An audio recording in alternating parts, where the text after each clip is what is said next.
So జగన్కి పలాని for example మొత్తం 8 మంది మీద ఉంది కేసు. అంటే Erra Gangi Reddy A1, Sunil Yadav A2, Umashankar Reddy A3, Dastagiri A4,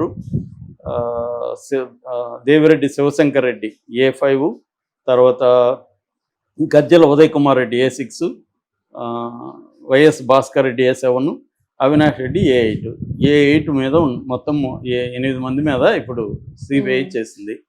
ఇందులో దస్తగిరి చెప్పింది ఏంటి, మేము 4 వెళ్ళి చంపామని చెప్పాడు. ఎవరు? గంగిరెడ్డి నాయకత్వం, ఎర్రగంగిరెడ్డి నాయకత్వంలో సునీల్ యాదవ్, ఎర్రగంగిరెడ్డి, దస్తగిరి, ఉమాశంకర్ రెడ్డి ఈ 4 వెళ్ళి చంపాము. నేనేమో డబ్బులు తీసుకొని 5 కోట్లు నాకు ఇచ్చేట్టుగా ₹1 కోటి అడ్వాన్స్ ఇచ్చారు కాబట్టి నేను వెళ్ళాను. ఎర్రగంగిరెడ్డికి ఆయనకి ఏదో ఆస్తుల గొడవలు ఉన్నాయి.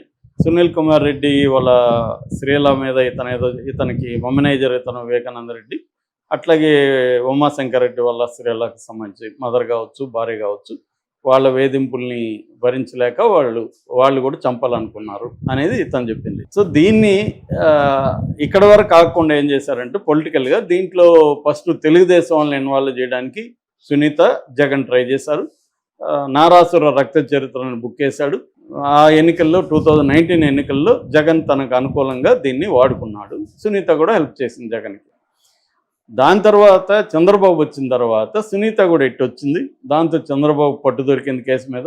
చంద్రబాబు అప్పటి నుంచి ఇప్పటి వరకు పిండుతూనే ఉన్నాడు, ఇంకా పిండుతున్నాడు, ఇప్పటికి కూడా పిండుతున్నాడు. ఎలా పిండుతున్నాడో మనం చెప్పుకోవాలి తప్ప వేరే ట్విస్ట్ ఏం లేదు ఇక్కడ.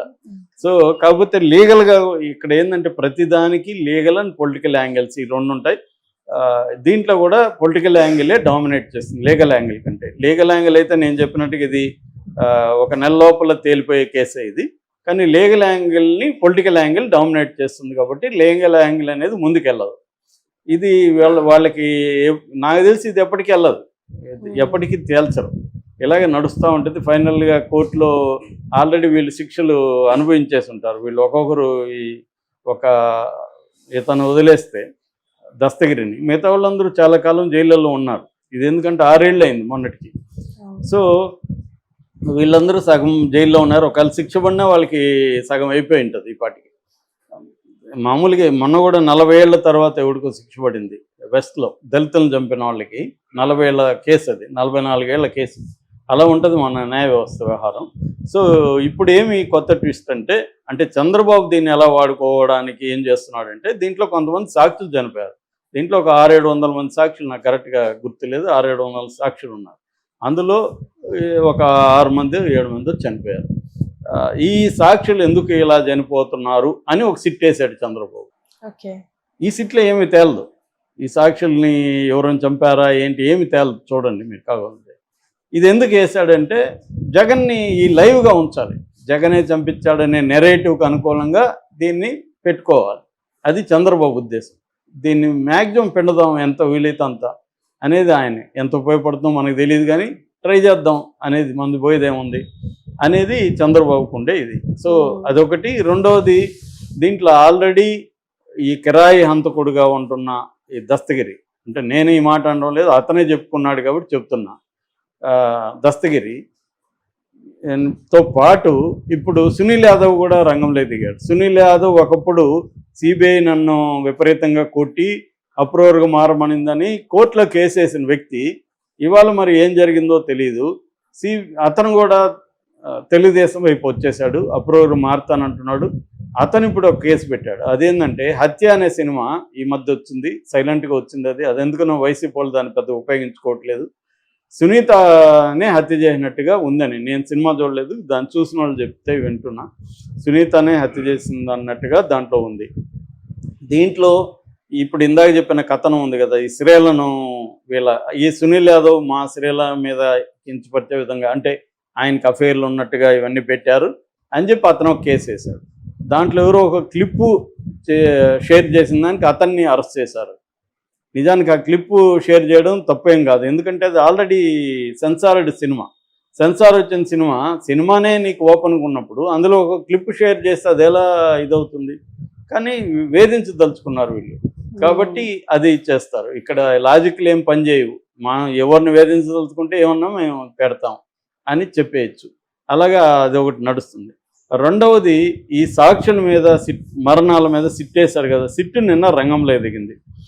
ఫస్ట్ శ్రీనివాసరెడ్డి అనే వ్యక్తి చనిపోయాడు. దాని తర్వాత కువైట్ గంగాధర్ అనే వ్యక్తి చనిపోయాడు. మూడోది ఈఎస్ గంగిరెడ్డి అని ఇంకొక అతను చనిపోయాడు. ఆ గంగిరెడ్డి కాదు, సాక్షితను. తర్వాత వైఎస్ అభిషేక్ రెడ్డి అని ఈ మధ్య చనిపోయాడు. రంగన్ అని 80 ఏళ్ళు దాటి ఆయన ఈ మధ్య చనిపోయాడు. వీళ్ళందరి మీద సిట్టు డిఎస్పీలతో సిట్ వేశారు. ఈ సిట్టు రంగంలో దిగింది. నిన్న శ్రీనివాసరెడ్డి మీద విచారణ జరుగుతుంది. మేబీ దీంట్లో కూడా వైసీపీ వాళ్ళని ఇరికిచ్చి కొన్ని కేసులు పెడతారు. ఇవి మళ్ళీ వైసీపీ వాళ్ళకి ఇంకొక ఎక్స్ట్రా కేసు ఇది నడుస్తూ ఉంటుంది. సో అసలు కేసు వేరే, కొసరు కేసులు అనమాట ఇవన్నీ. సో అసలు కేసులు ఏం జరుగుతుంది, జూన్ 30 లోపల 2023 జూన్ 30 లోపల తేల్చమని సుప్రీంకోర్టు డెడ్ లైన్. అది కూడా సెకండ్ డెడ్ లైన్. అంతకుముందు ఏప్రిల్ ఇచ్చింది. వీళ్ళు సిబిఐలు మాకు టైం సరిపోదంటే మళ్ళీ జూన్కి ఇచ్చింది. జూను 2023, ఇవాళ ఎంత 2025 జూన్ వస్తే 2 ఏళ్ళు. సుప్రీంకోర్టు డెడ్ లైన్ పెట్టి కూడా 2 ఏళ్ళు అయిపోయింది. ఈ కేసు ముందుకు వెళ్ళట్లేదు. 15 నెలలుగా ఒకే అంశం మీద నడుస్తుందని సునీతనే సిబిఐ మీద నిన్న కంప్లైంట్ ఇచ్చింది, కోర్టులో పిటిషన్ వేసింది. అదేంటంటే ప్రతివాదులు ఎవరైతే ఉంటారో వాళ్ళకి దీంట్లో ఉండే డాక్యుమెంట్స్ అంతా కూడా ఇవ్వాలి, ప్రతివాదులకు ఇవ్వాలి. ప్రతివాదులకి హార్డ్ డిస్క్ ఇచ్చింది సిబిఐ.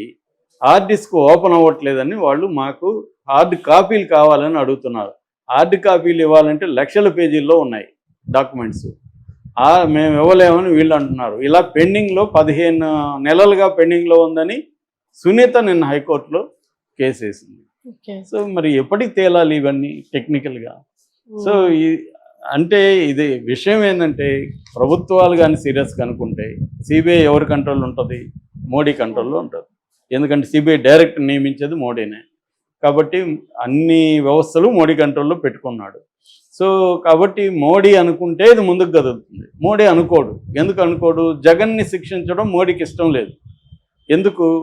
2 కారణాలు. ఒకటి, జగన్ గత 5 ఏళ్ళు 10 ఏళ్ళుగా తను చెప్పిన పనులన్నీ చేస్తున్నాడు. తమ బిల్లులకి మద్దతు ఇచ్చాడు. రాజ్యసభలో ఏ బిల్లుగా అడిగిన అడగపైన ఇస్తున్నాడు. తర్వాత ఎన్నికల్లో కూడా డబ్బులు పంపు చేశాడని ఒక వార్తలు వచ్చాయి, జగన్ ఇచ్చాడని. ఇప్పుడు అదొక కారణం. జగన్ తమకు అనుకూలంగా ఉన్నాడు ఇంతకాలం, కాబట్టి జగన్ని జైల్లో పెట్టాల్సిన అవసరం లేదు. కానీ అది పెద్ద కారణం కాదు. ఎందుకంటే మోడీకి రాజకీయ ప్రయోజనమే ముఖ్యం. కాబట్టి అతను ఏం ఆలోచిస్తున్నాడంటే, జగన్ బతుకుంటే చంద్రబాబు కంట్రోల్లో ఉంటాడు, జగన్ని చంపేస్తే ఉపయోగం చంద్రబాబుకి తప్ప నాకేముంది, సో నేనెందుకు చంద్రబాబు మేలు చేయాలి అని జగన్ని బతికించడం అనేది, అంటే బతికించడం అంటే నా పొలిటికల్గా జగన్ని పొలిటికల్గా యాక్టివ్గా ఉంచడం మోడీకి అవసరం. సో కాబట్టి మోడీ జగన్ని